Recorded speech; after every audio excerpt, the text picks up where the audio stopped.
भारताच्या इतिहासामध्ये अत्यंत महत्त्वाच्या 3 लढाया म्हणजे पानिपतच्या लढाया.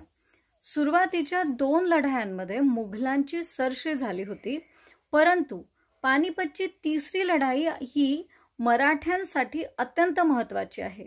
या लढाईमध्ये पानिपतच्या तिसऱ्या लढाईमध्ये मराठे आणि अफगाणी यांच्यामध्ये युद्ध झाले होते.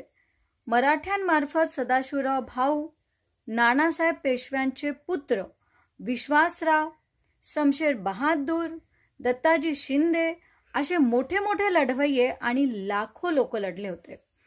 रसद बंद केल्यामुळे मराठ्यांना निकराने लढावं लागलं, परंतु या लढाईमध्ये मराठ्यांचा पराभव झाला होता 14 जानेवारी 1761 आणि मराठ्यांची घोडदौडला, जी एक प्रकारे सगळीकडे पराक्रम